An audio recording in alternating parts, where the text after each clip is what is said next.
Nós hoje vamos conversar com o pedetista do Rio de Janeiro, que é o Vivaldo Barbosa, o leal companheiro, seguidor, colaborador, confidente, talvez, político, do saudoso Leonel Brizola. Ele também é constituinte, de 1988, e ele está aqui para nos falar, já que estamos na alta temporada da Constituição, né, Vivaldo? Sim, 35 anos. Com 35 anos, e você com o rosto de garoto de 30. Primeiro me conta esse segredo. Muito pelo contrário, o tempo passou já. Mas eu, antes de mais nada, quero expressar que eu estou muito contente de estar aqui com você. Você tem uma relevância no jornalismo brasileiro muito grande. Você é uma personalidade da vida brasileira. De maneira que eu estou muito contente aqui de poder conversar com você e com temas que eu sei que temos afinidades. É verdade. Temos visões comuns aí. É mais fácil conversar assim. Sem né? dúvida, sem dúvida. Olha que eu estou muito contente, tranquilo de Tranquilo. estar com você aqui. Às vezes chegam os entrevistados aqui com medo, aí eu fico com medo do entrevistado. Aí ficam os dois com medo, mas é raro. Mas, Vivaldo, me conta, você foi constituinte Você é constituinte de 1988 e eu assisti a uma solenidade muito importante lá na Universidade Santa Úrsula, em que era homenageado o relator da Constituição, o nosso querido Bernardo Cabral, né? E havia 5 deputados presentes, um deles é Maurício, representado pela mulher, porque ele está com problema de saúde no momento. E foi tão impressionante voltar a todo aquele relato daquele tempo vibrante de esperança em que foi traçada essa Constituição de 88, né? Pensada. E eu quero que você me fale, e eu não vou interrompê-lo, me faça o seu relato desse trabalho, dessa união de deputados ou desunião, de como vocês chegaram ao resultado dessa Constituição cidadã. Hildegarda, a Constituição é uma virada de página da história de um povo. Né? As nossas Constituições todas foram assim, no mundo inteiro é assim. Né? Quando o Brasil fez a independência, fez a Constituição de 1824. Proclamou a República, fez a primeira Constituição Republicana de 1891. Depois, com a Revolução de 30, fez a Constituição de 1934. O golpe do Estado Novo fez a Constituição do Estado Novo. A redemocratização, né, de 46 fez a Constituição de 46. Depois, os militares fizeram lá a Constituição de 67. Né? Então, a Constituição é uma mudança, assim, uma virada de página da história. A nossa Constituição atual é resultado disso, dessa mudança, dessa virada de página da história. E que momento bonito a gente estava, né? Então, não era possível sair uma Constituição diferente desse momento bonito ali. Né? Porque aí, enfim, a consciência, havia uma consciência política nacional muito favorável, um ambiente muito favorável, e além disso, talvez o mais importante, o povo participou muito intensamente. O que a gente recebia de correspondência, de gente nos corredores, os que conseguiam ir a Brasília, né, das diversas maneiras, exigências, cobranças da gente nos nossos estados para debate, para ouvir e tal. Então foi realmente uma participação popular muito intensa. Isso ajudou muito no destino da Constituição. As outras constituições não tiveram essa participação popular? Não, nunca tiveram.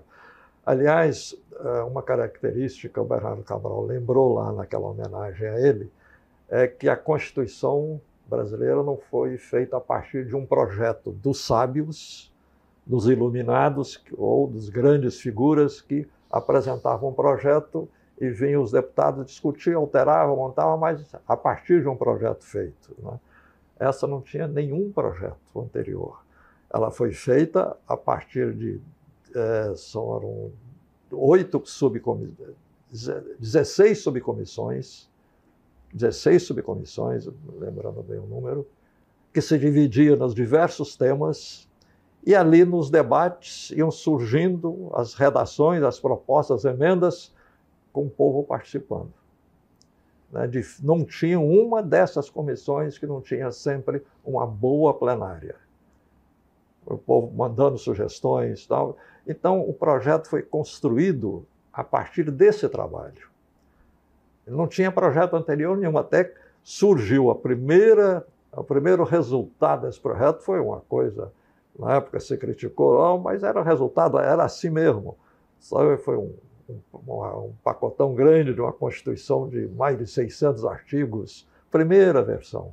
Depois que a Comissão de Sistematização foi organizando isso, apresentou realmente a Constituição com as feições que a Constituição tem hoje, né? Qual foi a Constituição que foi inspirada na da Polônia? Foi a Constituição de 37, a chamada Polaca. A Polaca, né?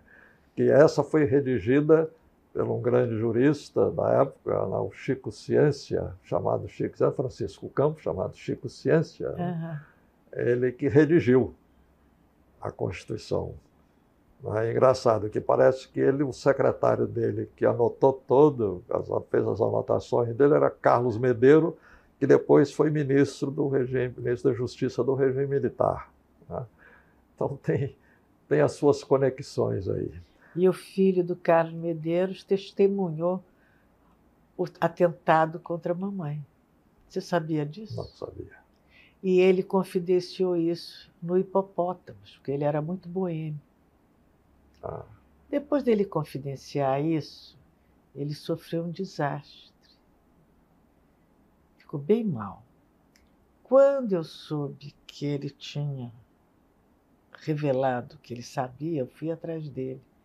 Consegui que ele desse uma carta relatando. Mas depois um amigo do pai dele, eu acho que era o Erasmo Martins Pedro, o convenceu a negar. E ele escreveu uma carta negando. Você viu o que é? Que coisa, né? Desculpe, eu estou interrompendo com a minha história, mas é uma conversa, Nivaldo. Não, perfeito. Não é uma entrevista. Não, e é uma lembrança que se encaixa nas percepções que a gente tem, né? Porque isso aí, Carlos Medeiros, foi ministro da Justiça aí do regime militar. Foi o secretário que fez a Constituição do Estado Novo, né? E a nossa Constituição foi produto daquele ambiente de grandes aberturas, de grandes esperanças, como você falou no começo aí. Então, a Constituição tinha que ser realmente com essas características. Eu te digo, foi uma Constituição mais nossa do que deles. A Constituição sempre tem um equilíbrio também, né? Não há como você impor de uma maneira absoluta, mas, sem dúvida alguma, é uma Constituição muito mais nossa do que deles. O que é uma Constituição mais nossa? Em que aspecto? Ela é de um conteúdo nacionalista forte. A Constituição que colocou a nível constitucional o monopólio estatal do petróleo, que era lei, ela colocou a nível constitucional, colocou a nível constitucional o monopólio das telecomunicações. Um dos grandes artífices disso grande figura foi seu colega jornalista, Caó. O Caó, presidente do meu sindicato. Presidente do seu sindicato. O Caó foi um dos grandes artífices do monopólio das telecomunicações, né? Nacionalização do subsolo, né? E o monopólio da energia nuclear também. Então, ela teve esse conteúdo nacionalista forte. Avançou muito nas questões de ordem social, dos direitos dos trabalhadores, enfim, ela reproduziu a CLT, manteve a Previdência Social, avançou na Previdência Social Pública e acrescentou. E nos direitos e garantias individuais, aí ela avançou muito, porque isso não tinha nem precedentes constitucionais, nem legais, como tinha o monopólio da Petrobras, como tinha diversas questões, a legislação trabalhista, previdência, já tinha precedentes, né? Mas nesta área realmente não tinha precedente, ela inovou, né? Então, foi muito marcante na área dos direitos e garantias. É um capítulo extenso, mas é um capítulo que tem muitos detalhes das garantias, realmente, da vida, da liberdade e da manifestação da cidadania. Ela é uma Constituição cidadã, que o Ulisses Guimarães a proclamou, em cima desses princípios das garantias individuais, né, que foram colocadas. Algumas questões que o tempo revelou serem meio delicadas. A autonomia absoluta financeira e administrativa do judiciário, ok? Ninguém contesta que o judiciário tem que ser autônomo e independente, como poder judicante com capacidade de decidir. Mas o judiciário montar os palácios que montou, né? Eu digo sempre, o judiciário são os príncipes da República com aqueles palácios que eles frequentam em Brasília. Tudo chama palácio, né? Com dimensões assim exorbitantes, porque eles adquiriram essa autonomia. Dimensões de pirâmides egípcias. Pirâmides. E você percorre hoje os estados também, os tribunais locais têm esse exagero, que nem os vereadores têm isso dessa maneira, os deputados estaduais, deputados federais. Se você pega um gabinete, né, de um deputado federal, o senador em Brasília, tem gabinete de secretários e ministros muito mais amplos, muito mais exuberantes do que de um senador ou de um deputado.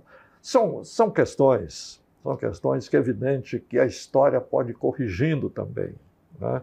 Houve essa coisa de maneira exacerbada, né? E a história pode ir corrigindo isso também, como está, já é possível fazer algumas correções. Outra coisa... Mas esse tempo histórico, é preciso ter... O povo não tem a paciência do tempo histórico, né? É difícil você saber que a coisa foi engendrada de uma forma e que o tempo histórico vai corrigir, não é? Sem dúvida, sem dúvida, né? Você veja, eu outro dia até disse lá na BI, na celebração dos 70 anos da Petrobras, foi o Congresso Nacional que fez a lei que estabeleceu o monopólio de petróleo e criou a Petrobras. Foi um projeto do Getúlio, uma movimentação política, povo na rua, etc. Petróleo é nosso, muito bem. Mas quem votou foi o Congresso Nacional. Esse Congresso hoje a gente imaginaria que poderia fazer algo semelhante, né? O conservadorismo brasileiro já teve momentos lúcidos, desde o Império, né? O conservadorismo ajudou a fazer a República, né? Ajudou até com Joaquim Nabuco a abolir a escravidão, construiu o Estado brasileiro, fez a unidade nacional, obra do conservadorismo lúcido, né? Que em bons momentos da vida esteve presente, até na Constituição. A Constituinte tem coisas avançadas porque uma corrente lúcida do conservadorismo ajudou.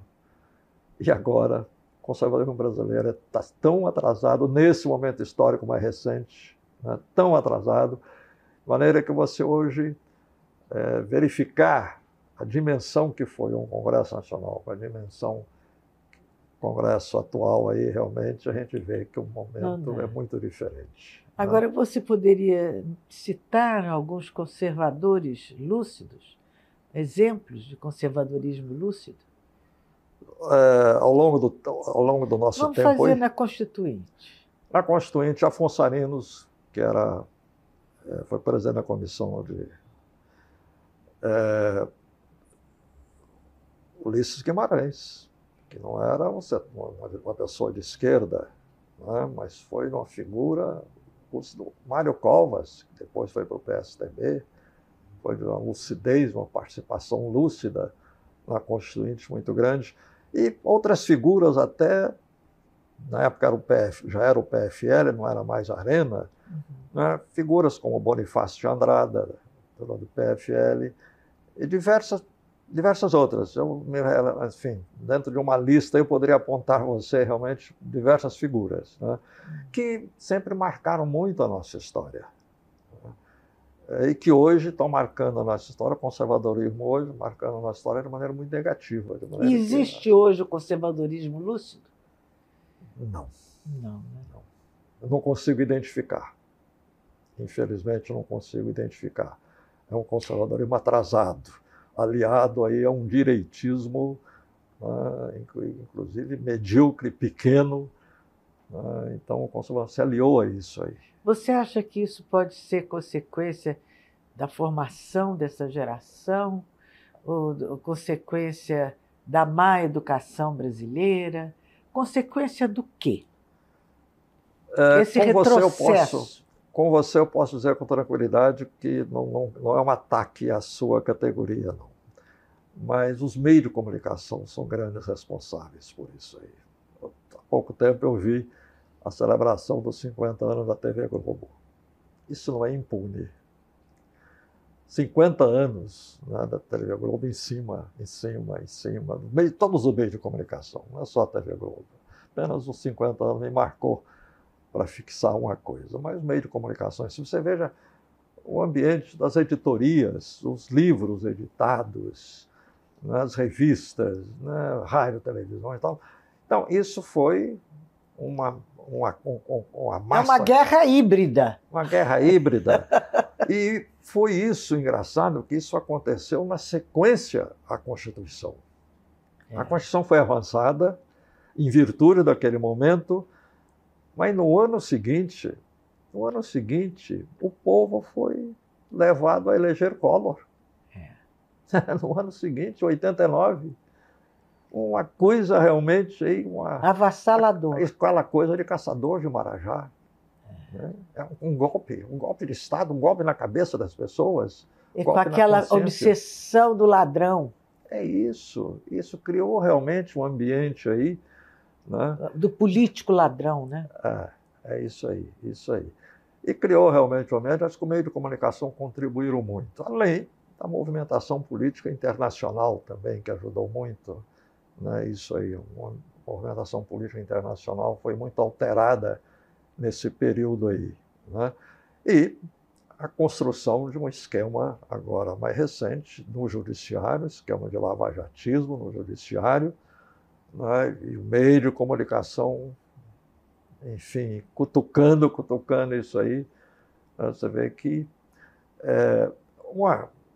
lembrei agora de um conservador, dos mais lúcidos da vida brasileira, foi Tancredo Neves. Os homens mais lúcidos, mais sábios, sempre é considerado um grande sábio da vida brasileira. Vamos só nos lembrar, Rudegar, ele era ministro da Justiça de Getúlio, em 54. Aí há o crime da Rua Toneleiros, um crime de rua, porque não tinha ninguém fardado, morreu um major, mas não estava fardado, não estava em ação, não estava em operação das Forças Armadas, nada. Um crime de rua que começou a ser investigado pela polícia, que era Distrito Federal, comandada pelo ministro da Justiça. Começou, normalmente, a investigar ali. Logo criou-se um IPM, um inquérito policial militar, fabricou-se a República do Galeão e puxaram todo o processo lá para dentro.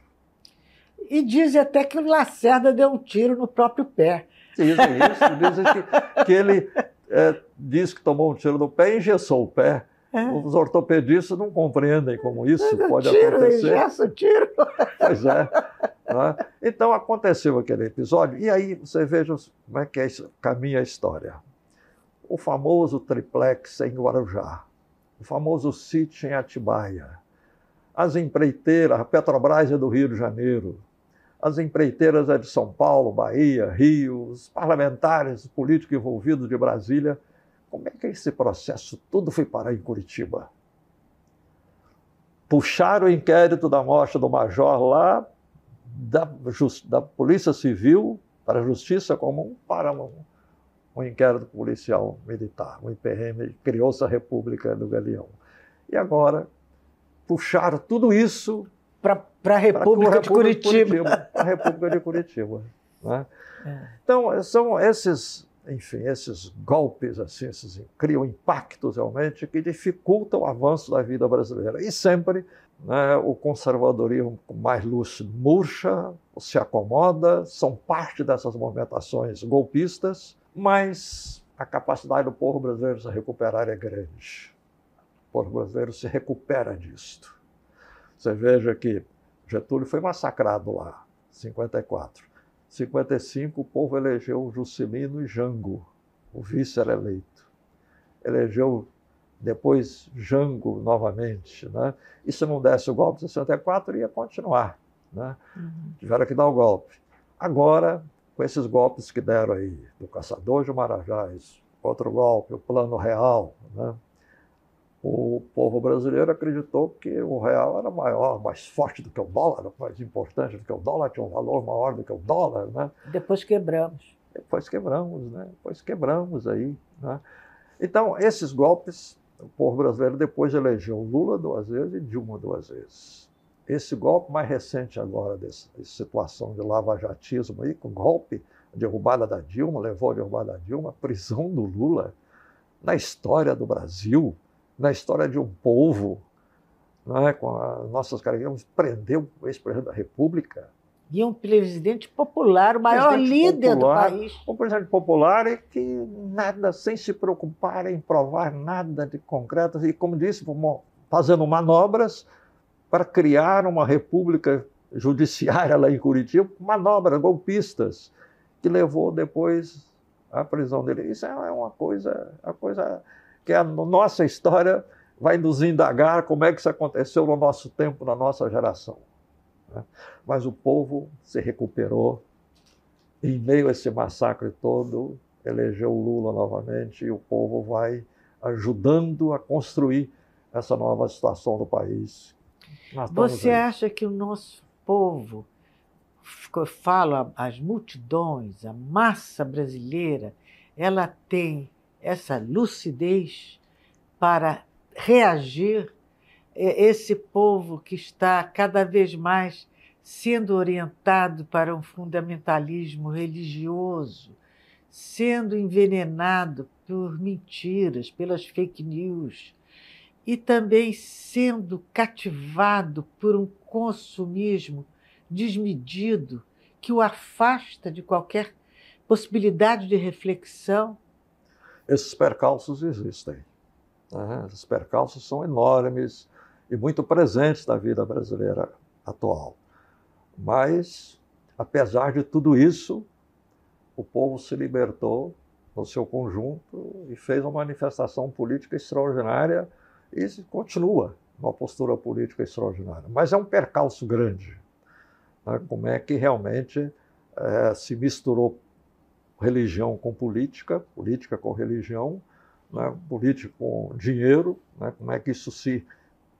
como é que o tal do mercado virou uma entidade que define o futuro do país? Pois é, pois é. Então, aí enfim, esses percalços existem. Percalços existem. É uma luta permanente, né? Os percalços, às vezes, nos afogam, né? Iludem, fazem o povo brasileiro se descaminhar. Já aconteceu tantas vezes, mas também, mesmo com certo descaminho, o povo se recupera. Porque é a consciência, né, de povo, consciência cívica, patriótica, que está lá no recôndito de todo mundo, que às vezes é abafado, mas às vezes o povo consegue clarear isso. Isso é realmente muito marcante aí, né, na nossa história, na história dos povos de uma maneira geral, mas muito marcante nessa história, essa capacidade do povo brasileiro se libertar apesar de tanta opressão. De tanto assédio. Tanto assédio. De tanto assédio. Ô, Vivaldo, uma coisa que me deixou muito indignada foi aquela pressão feita sobre o Brizola. E o Brizola tinha um projeto de continuidade, que era para ser dada continuidade a esse projeto, claro, que é o que salvaria, por exemplo, o Rio de Janeiro de estar como está hoje. Claro, né? Claro. E essa campanha que foi feita contra o Brizola pela TV Globo, por motivos que dizem que são motivos pessoais, porque o Roberto Marinho desejaria ter o Parque Lage para construir. Isso dizem. Isso são Na minha linguagem de colunista social, são os potãs. São os potãs políticos. Eu dizia que era por isso. E que ele não gostava do Brizola. Mas, ao mesmo tempo, um tinha um grande fascínio pelo outro. Porque esses homens, os antagonistas, são fascinados um pelo outro. É engraçado isso, né? Sei. E aí a TV Globo abriu fogo contra o Brizola, mas através do Rio de Janeiro. Era um fogo contra o Rio de Janeiro. Que o Rio de Janeiro estava mal dirigido, que o Rio de Janeiro era violento, que o Rio de Janeiro... E o Rio de Janeiro foi perdendo sua dimensão, perdendo os seus grandes empresários, as suas grandes indústrias, os seus grandes bancos. Isso tudo foi definhando o Rio de Janeiro. E também a própria Organização Globo, porque o patrimônio dela estava no Rio de Janeiro. É o tiro no A pé. ressonância, né? É o tiro no pé do Lacerda. É isso aí. Porque o patrimônio está no Rio de Janeiro. E ela teve que abrir espaços em São Paulo, passou a divulgar São Paulo. E houve a interiorização de São Paulo no Brasil. Aquele interior de São Paulo passou a representar o brasileiro, né? Não tenho nada contra. Acho que devia ter também o interior de Minas, o interior do Nordeste, do Pernambuco, do Paraíba. Todos têm lugar, né? Mas foi isso. Então, houve esse desgaste enorme. Me fala, então, você, com a sua vivência de Brizola, me conta o que houve efetivamente e como esse massacre funcionou sobre o Leonel Brizola. Olha, você, diante dessa sua análise aí, dessa visão compreensiva, e você tocou nas questões do meio de comunicação aí, eu não quero aventurar, comentar nada disso aí. Você fez uma análise extraordinária. Até porque você é um jurista e eu posso estar me expondo, né? Não, de jeito algum. Mas a questão me parece mais ideológica do que pessoal, porque se você... O Brizola ficou muito tempo no exílio, 15 anos fora do Brasil. 15 anos, 13 anos confinado no Uruguai e 2 anos em Nova York, né? 15 anos fora do Brasil. Então, não tinha muito motivo para tanta raiva, tanto ódio. Não existiam relações para serem agradáveis ou desagradáveis, né? Ele retornou ao Brasil, visitou Roberto Marinho, fez uma homenagem a tantas personalidades, visitou e tal. Mas veio a campanha de 82, né, e surgiu aquele tentativa de golpe da Proconsult, onde a TV Globo estava junto. Né? A TV Globo estava junto, noticiando votações que o Brizola ia perder a eleição, né, dentro do processo aí da Proconsult. Né? Aquilo foi impacto para todos nós brizolistas ali, naturalmente. A Proconsult era uma empresa que fazia pesquisas eleitorais? Não, a contagem dos votos. A contagem dos votos. Ela foi contratada pelo TRE para fazer a contagem É bom lembrar essas coisas. É claro. Ela foi contratada pelo TRE para fazer a contagem dos votos e criou lá um método em que o Brizola podia ter até tantos votos em cada urna. A partir daquele limite, os votos dele pulavam para brancos e nulos. Então, isso foi um golpe. Foi um golpe, uma coisa que nós conseguimos, aí, por sorte, uma coisa aí, técnicos na área trabalhando intensamente a questão, diversas associações dos processadores de dados trabalhando a questão, descobriu isso tudo, né? É evidente que a TV Globo estava junto nisso aí, mas, ok, não obstante isso, o Brizola continuou homenageando o Roberto Marinho. Eu até estive junto com o Brizola, junto com ele lá, na questões aí de violências, tal, discutindo isso. Criamos um conselho de Justiça, Segurança Pública, nós convidamos as organizações Globo a participar, tal. Eles estiveram na instalação, almoços de visitantes estrangeiros, Roberto Marinho lá dentro e tal. Então, essa relação eles ficaram contra o Brizola não ser eleito governador. Não é? Então, é uma questão ideológica aí. E depois, efetivamente, depois a coisa desgastou-se. A minha lembrança, ponto inicial, foi o Rio Centro. Isto é, o Rock in Rio ao lado do Rio Centro. Rock in Rio ao lado do Rio Centro. Porque ali o Brizola não... que era um próprio, que era bem público. Um móvel pertencente ao Rio de Janeiro. E ele não cedeu pertencente ao Estado, assim como o Rio Centro, o imóvel local, onde ele realizava o seu Rock in Rio, ele não cedeu para aquilo ser permanente. Queria ceder o Rio Centro permanentemente por Rock in Rio. E a TV Globo junto, porque era uma sociedade, né? E o Brizola não cedeu. Não cedeu. Eu acho que esse negócio do Parque Lage é anterior ao Brizola. É anterior. É anterior ao Brizola. O Parque Lage foi uma situação bem anterior. É verdade. Aliás, o Parque Lage foi uma implicação. Com Lacerda. Não era ideológica, era a implicação do Lacerda. Era Lacerda. Lacerda, foi. Então, a partir daí, é evidente que as relações ficaram difíceis, aí vieram noticiários sobre Neuzinha Brizola, filha do Brizola, tal. O Brizola realmente se chocou muito com as coisas. Porque eles atacaram as meios de comunicação, a Neuzinha? Começaram a publicar notícias assim, que no fundo desabonavam e tal, e o Brizola se chocou com aquilo, coisas que não eram tão reais, né? Não eram resultado de um jornalismo sério ali e tal.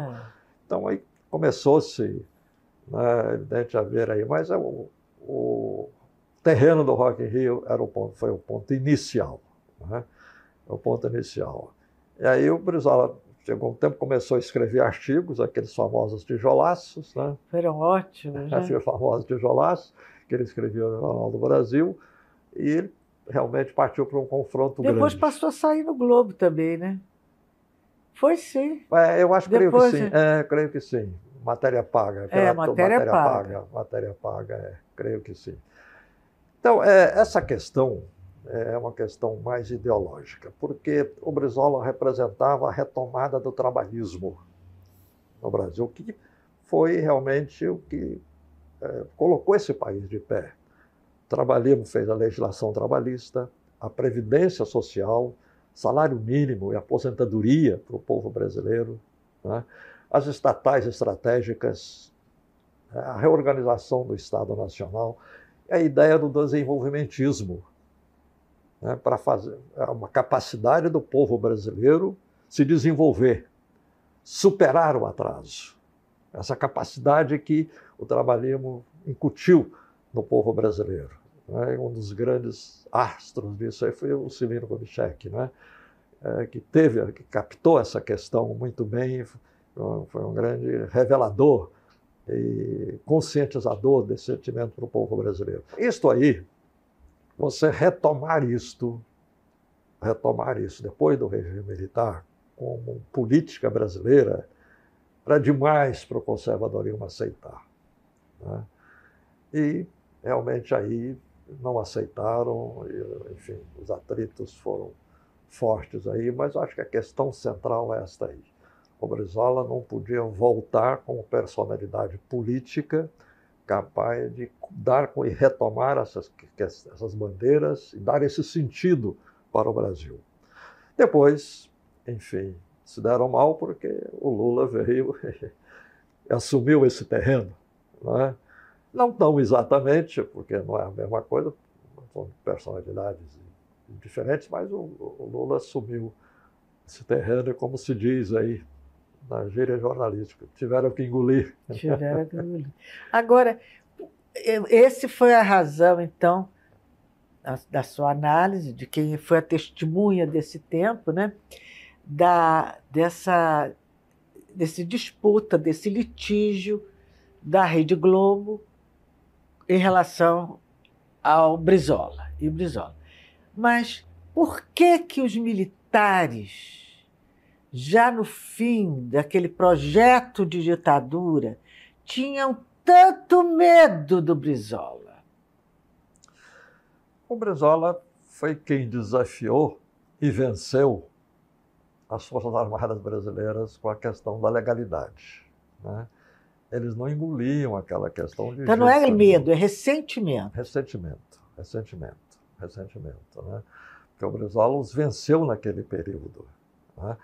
Tanto assim que no ato institucional número 1 que deu origem às 64, cassações, o Costa Silva colocou: número 1 tem que ser aí Brizola e Prestes, né? Jango, Brizola e Prestes ali, que os primeiros a serem cassados. O número 1 foi o Brizola. Quer dizer que eram os grandes inimigos do regime. Eram grandes inimigos realmente ali, né? E, enfim. E todos os acontecimentos, né, do regime militar levaram a isso, né? De que Brizola, depois, algumas áreas militares, né, recuaram um pouco nessa atitude. Não sei se você se lembra, uma vez o Figueiredo, aquele jeitão dele, né, falou assim: não, eu e o Brizola não nos damos, ele é de um jeito, eu sou de outro, pensa de um jeito de outro, mas ele é um patriota. Fez esse reconhecimento, né? E algumas áreas militares aí realmente passaram a ter uma contemplação diferente, né? Mas a questão básica dele foi a questão da legalidade de 61, a luta que o Brizola fez para dar posse ao Jango, e que os militares não queriam dividir as Forças Armadas, setores apoiaram, ficaram com o Brizola, né? E aquilo, para esse estamento militar que é conservador. Os militares no Brasil, Edgar, desde a Guerra Mundial, se ligaram muito aos Estados Unidos, né? Foram trabalhar juntos, né?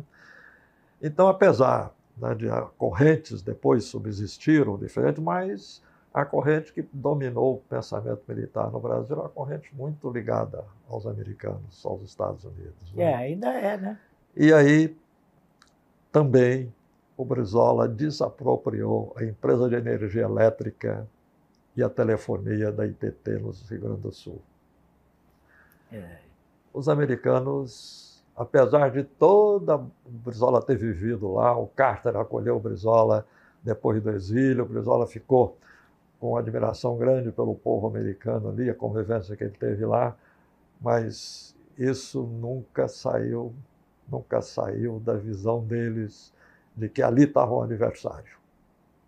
Com pessoa que tem a coragem de desapropriar a ITT, desapropriar a empresa de eletricidade, no regime de império, das grandes empresas americanas, numa situação de império, situação que já dura mais de 100 anos, né? Desde a Primeira Guerra Mundial, os Estados Unidos é o centro do império aí.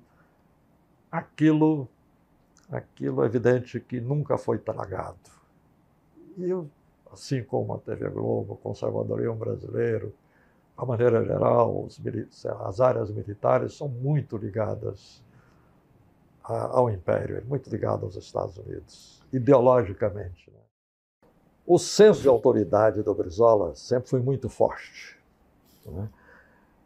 Então, ele procurou exercer um controle das forças de segurança e de justiça, não posso dizer controle das áreas de justiça, mas uma relação institucional suficiente para ter um acesso às áreas de justiça, né, do judiciário de uma maneira geral. E um controle das forças de segurança do Estado, a Polícia Civil, Corpo Bombeiro, Polícia Militar, né? Ele tinha noção dele, ele trouxe, porque ele inclusive acabou com a Secretaria de Segurança e colocou o secretário da Polícia, o comandante da Polícia Militar, como secretário de Estado para despachar com ele, para ter uma ligação de autoridade com ele mais direta. Assim também o chefe da Polícia Civil e até o Corpo Bombeiro Militar. Então, ele procurou exercer esse sentido de autoridade, ele cultivou muito, ele sempre cultivou isso. Ele sempre exerceu esse senso de autoridade, que, aliás, hoje, como a gente vive o Rio de Janeiro, ele pode compreender como isso foi importante, né? Essa história de milícias, essa coisa toda aí, né? Na época, era a época do Esquadrão da Morte, que nós desmantelamos um Esquadrão da Morte e dissolveram-se todos os demais. porque as autoridades caíram em cima. Essa coisa de milícias hoje aí são todos servidores públicos, que você pode exercendo autoridade em cima dessa gente, você puxa tudo, enfim, a nível. E você foi o secretário de Justiça do Brizola. Foi. Você puxa isso aí com autoridade a um nível minimamente razoável, né, em que sempre haverá violência, insegurança, ok? Mas hoje a gente tem o que significa uma autoridade de governo do Estado, autoridade do governo, né, do poder público. A gente vendo esse quadro que está hoje. Nesse ponto, o Brizola tinha esse senso muito agudo da autoridade e ele exercia isso plenamente. E você vê hoje, nos governadores e prefeitos, algum que tenha esse senso do Brizola? Não. Não estou vendo, não. Especialmente aqui no caso do Rio de Janeiro, que é mais delicado, né? Grave. Minas também. Você veja, até também na Bahia está acontecendo uma coisa lá que é inaceitável, um descontrole da ação policial inaceitável após tantos governos que o PT, aliás, o PT fez uma movimentação política bonita, eu até comentei com eles, bonita na Bahia, derrubou lá aquelas correntes do carlismo, no Antônio Carlos Magalhães, implantaram realmente governos populares nesse período todo aí, mas, no entanto, estão descuidando da questão de um comando sobre as autoridades policiais. As ações policiais no Brasil na Bahia estão inaceitáveis, né? Do jeito que são feitas.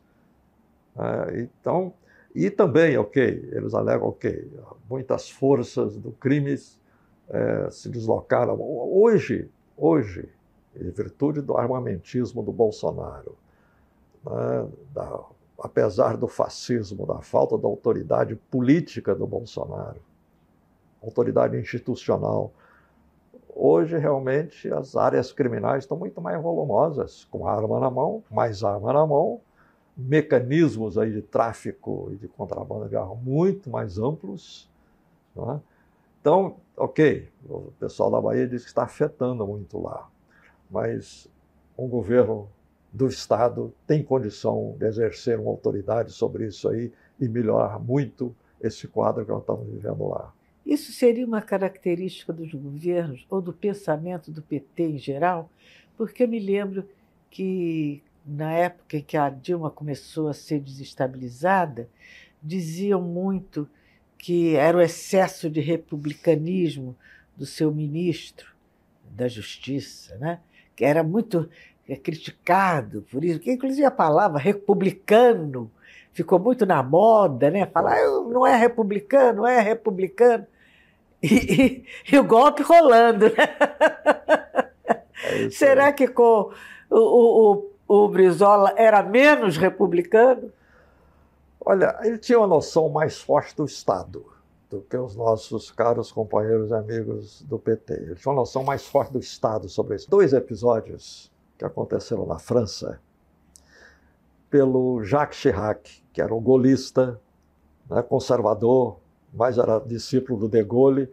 Né? De Gaulle tinha aquela noção do Estado, né, de uma forma extraordinária, fantástica. O Chirac é o seguinte: as padarias em Paris começaram a fazer pão, a gabisnaga francesa, pão francês, e distribuir as diversas padarias. O Chirac veio, não, isso é proibido. Isso é contra a cultura francesa. O pão tem que ser feito em cada padaria de acordo com a nossa cultura, dos nossos profissionais. Está proibido, eu proibi por decreto. Né? Segundo episódio, o próprio Chirac proibiu o uso de véu das moças muçulmanas. Aí, gente, mas a liberdade religiosa, o Estado tem o dever de garantir a liberdade humana em toda a sua dimensão, até contra as opressões religiosas. Tá? Então, essa noção do Estado do Brizola, que eu acho que é muito getulista isso, né? Era positivista também, né? Castilhista lá do Rio Grande do Sul, né? Essa noção do Estado realmente é um diferencial que marcou a personalidade da Nova Brizola. Né?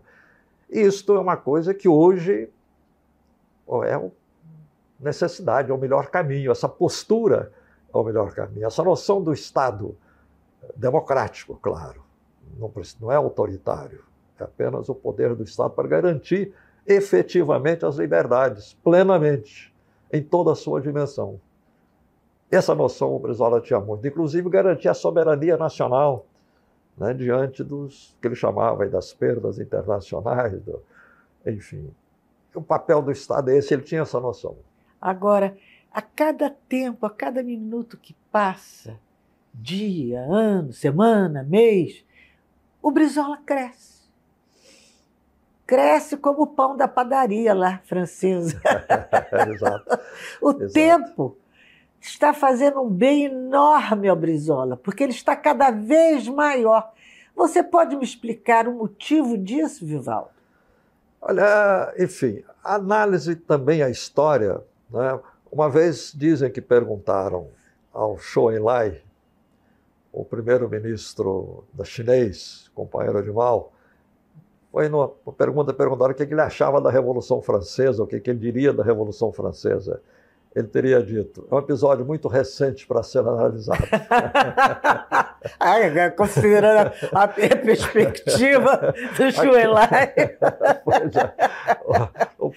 Então, agora, com o tempo, o tempo ajuda a clarear melhor as coisas, né? E também, em consequência, ele não sofre o massacre que hoje sofria antes, né? Então ajuda.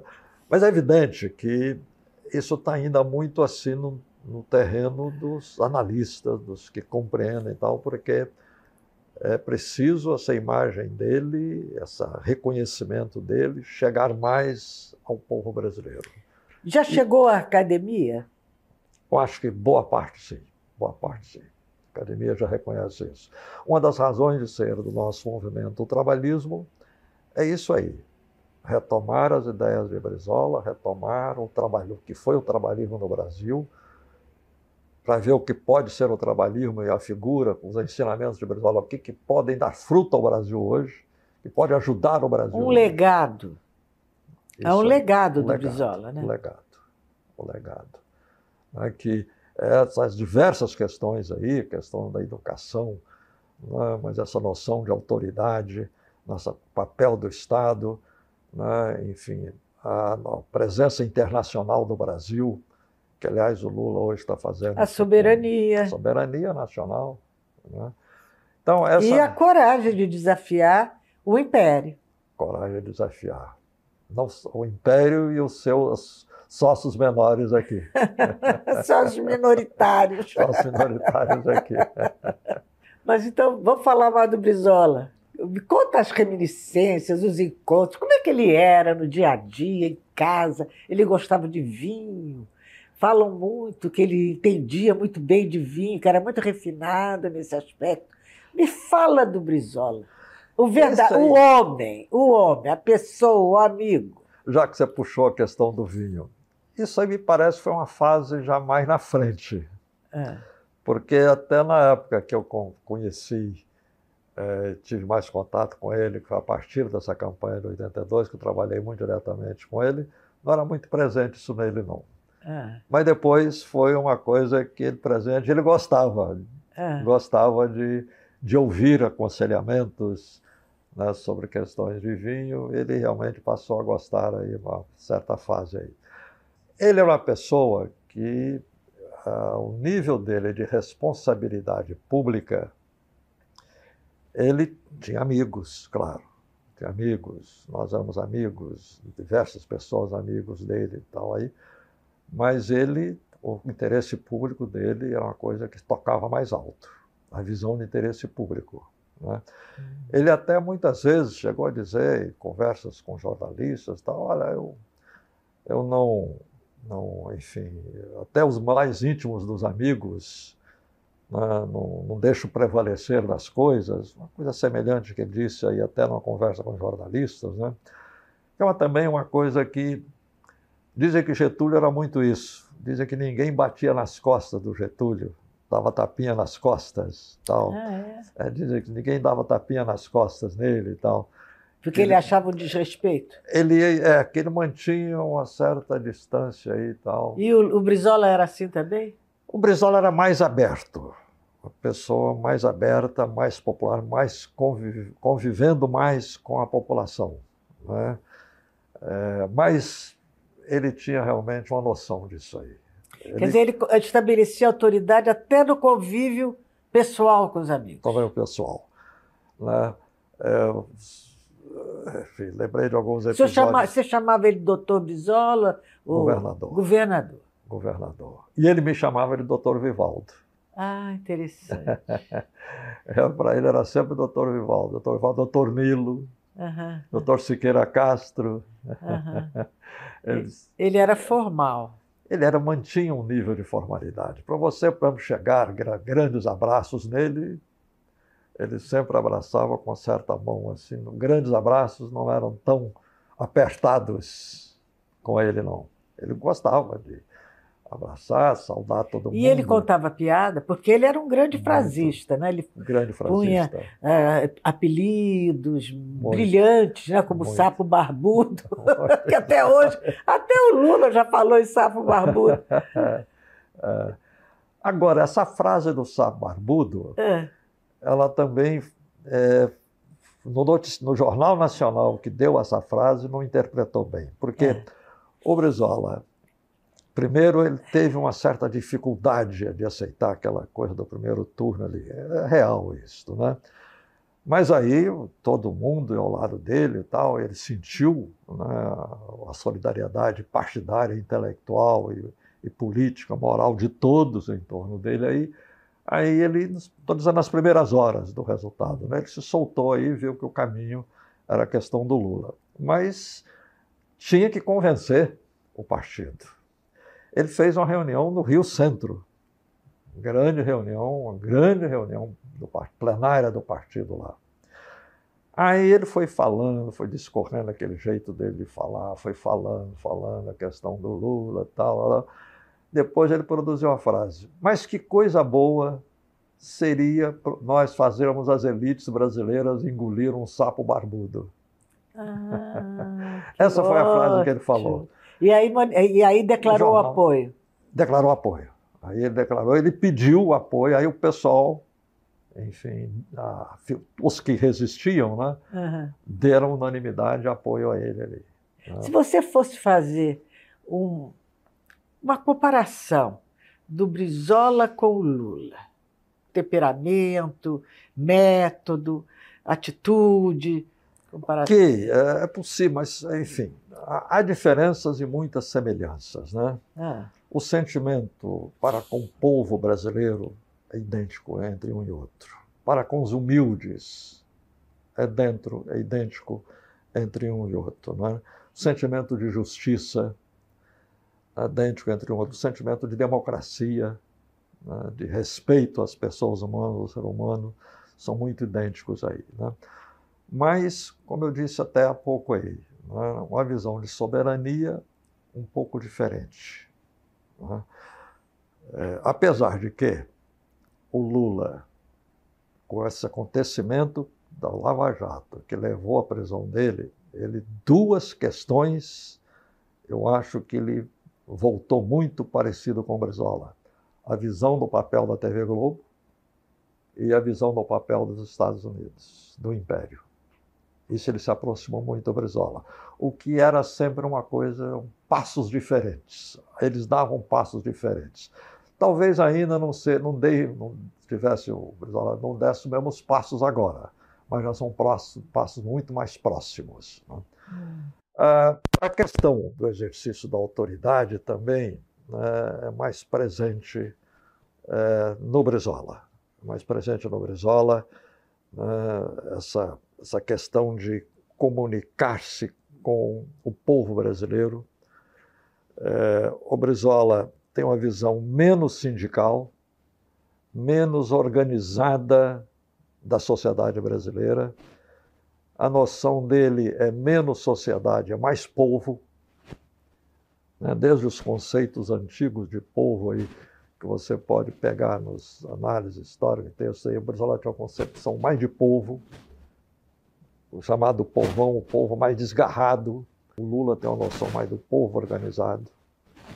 Né? É a coisa da lição dele de vida de sindical. Né? Ele tem essa noção, é evidente que o povo organizado foi uma coisa muito espraiada, que ele ajudou, ele liderou a organização do povo em muitas entidades, né? Muitas, a coisa que você vê aí, sindicatos todos, MST, né? Diversas áreas aí, diversos movimentos aí que foram tudo feitos à sombra e inspiração do Lula e do PT, claro, né? Não é a mesma coisa de você compreender o povo desgarrado, eu chamo de povo desgarrado, o povo geral, né? Em que o governante tem que ver esse povo e ver menos as suas organizações. Aliás, o Brizola tinha uma coisa que ele dizia que até, às vezes, não é, as pessoas podem ter dificuldade de compreender, ele dizia, olha, vamos cuidar com as pessoas do currículo e as pessoas do concurso, porque eles abocanham um pedaço do Estado e deixam o povo do lado de fora. Ele tinha essa... Hoje a gente sente isso. Sente isso. Como é que... Ok, não queremos viver sem concurso de forma alguma, igualdade de oportunidades. Mas hoje todos têm que ter mestrado, doutorado, pós-doutorado, não é isso? É isso aí. E o povo vai sendo afastado dessas oportunidades. E o que o Brizola disse, eles agarram um pedaço do Estado para si. Fazem os seus orçamentos, dão as suas gratificações, os seus salários, os seus vencimentos, tudo, os seus orçamentos. Isso que o Lula coloca agora, precisamos colocar o povo no orçamento. É um pouco disso aí. Esse orçamento abocanhado pelas diversas instituições. Então o Lula teve essa visão agora. Ele teve essa visão, essa compreensão agora. Né? O Lula tocou nessa questão do povo. Ele tocou nessa questão. Não é evidente que... Não poderia ter Lula com o Brizola, ou Brizola com o Lula? Você acha que seria possível essa convivência de dois líderes tão fortes, emulando ideias e projetos e se contradizendo? Você acha que seria possível? Eles viveram as duas coisas, né? Viveram se contradizendo, como o Brizola dizia, dando cotoveladas, muitas vezes, mas viveram juntos.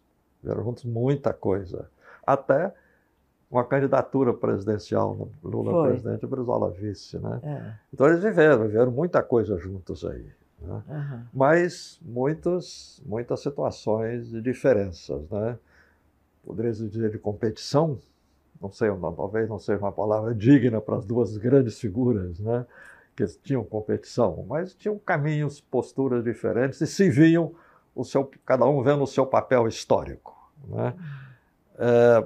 Uma vez, fizeram uma observação que eu achei muito oportuna. O Juscelino Kubitschek tinha tanta noção de dever dele para com o Brasil, com o povo brasileiro, né, que ele, enfim, ele tomava diversas atitudes não compreendidas. Mas não era uma questão de egoísmo ou de vantagem pessoal, era a noção do dever que ele tinha para o povo. Por exemplo? Por ele. Né? Me parece que no final da vida dele, segundo algumas investigações aí, ele estava procurando contato com a área militar para ver se a área militar o aceitava como solução para a superação da ditadura no Brasil. Né? Porque, ele que era o oportunismo de ser presidente, não era o dever que ele tinha de construir a história desse caminho. Então, o Brizola tem essa noção de dever, o Lula tem essa noção de dever. O dever dele diante da história, o dever dele diante do Brasil, né, do povo brasileiro. Por isso que eu não chamo isso de disputa, não, mas cada um realmente vendo o seu papel. E aí é evidente que pode acontecer, porque os dois viveram tempos semelhantes, alguns choques, mas muita afinidade. Uma coisa que eu disse ao Lula, assim que ele saiu da prisão, pessoal, Lula, o Brizola nos disse tantas vezes que você era um homem de bem. Então, tudo o que aconteceu com você aí, nós brizolistas nunca nos afetamos sobre isso. Menos o Ciro, né? Desculpa. Menos o Ciro. O Brizola dizia, e nós brizolistas, não coloca o Ciro... Ele não é brizolista? Não é, nunca foi. Ele veio da arena, né? Nunca foi brizolista.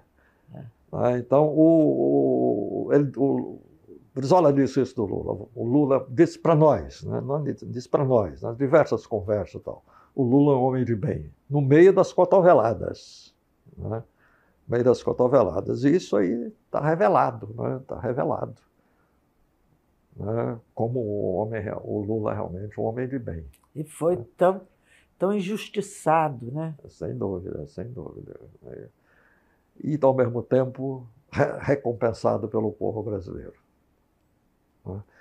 No lançamento do PAC, no Teatro Municipal, o Lula disse uma frase lá, não sei por que ele encaixou essa frase no discurso, se o Getúlio soubesse que ele seria tão amado, tão querido pelo povo depois do suicídio, ele não teria se suicidado. Então, o Lula, ele tem a dimensão, né? Ele tem a dimensão aí de que ele é querido pelo povo, ele tem essa noção aí.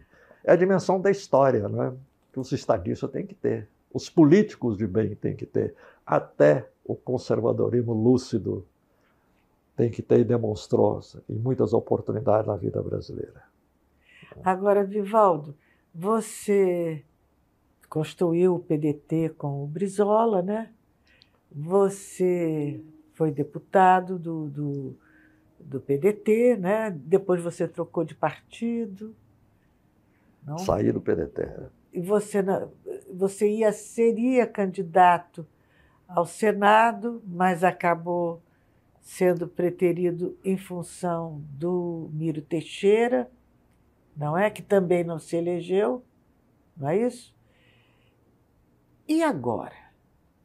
O que é que você pretende politicamente construir ou deixar construído?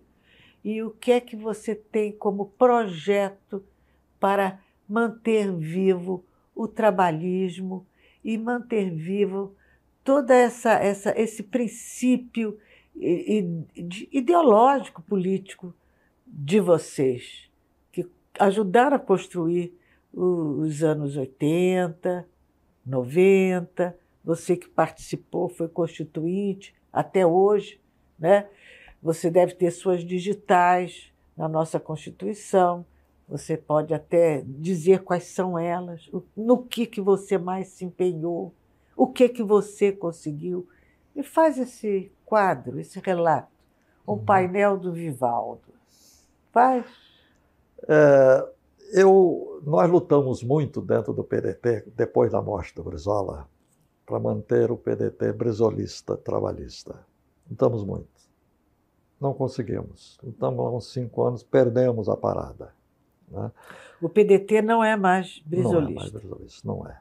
Tem algumas pessoas lá dentro que cultivam esse sentimento, mas não prevalecem na orientação e decisão do partido. Né?